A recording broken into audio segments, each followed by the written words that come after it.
Yeah, and I think more importantly, we don't have a rehabilitation system set up at all. Everything that I learned or was able to experience that was beneficial for me came in the form of someone volunteering their time to come in and provide that.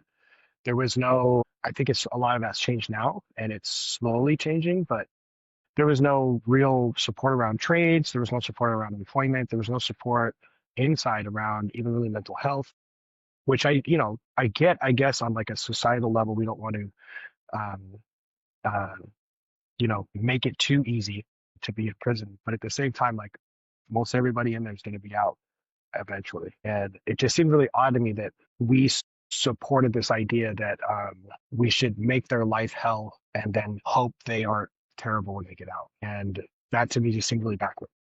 And I saw that, I saw that firsthand. I saw people come and go. My 7.5 years, I saw one guy come and go 4 times. There's no incentive for him to provide, to learn, to educate. I happened to do that because I didn't come, I think, from a criminal background. I was a very scrawny kid when I went in there. I was terrified of the whole experience, and I didn't want to go back. So I forced that around me. I sought this stuff and I interacted with it. But if you didn't choose to do that, then there was no push for that. You could just do your Yeah. time and leave and be exactly or worse than you were when you went in. Yeah. Well, which would explain why the rate of recidivism is so high. It's You know, really you don't, high. yeah, you don't have those people that are on the outside saying, okay, this is, you've now done your time and, we're going to help you reintegrate and we're going to help you find a support system. And like, there's none of that. So, you know, what do you suggest that we start doing as far as, helping those people who are transitioning from prison to the outside world? Well, and that's the real challenging part, right? Because I mean that's kind of where this harm reduction idea comes in. I know harm reduction mostly reflects around mental health and addiction, but I think it's applicable to most anything. Harm reduction is this idea that you just always remember the human. You just remember that some, excuse me, you just remember that somebody coming over, struggling with drug addiction is also someone's brother, son, father, etc., and that they should still Yeah. have access to things. They should still have access to some basic human services like food and clothes. Like we shouldn't treat people inhumanely and then expect them to find their own humanity. Because it's all very social. All this stuff is very, very social. And if we remove that element and just say, well, you're not a part of this until you perform perfectly, it makes it harder for people to ever get out of that. And when we look at harm reduction as a concept of just remembering the humanity of people, it could be a great start, right?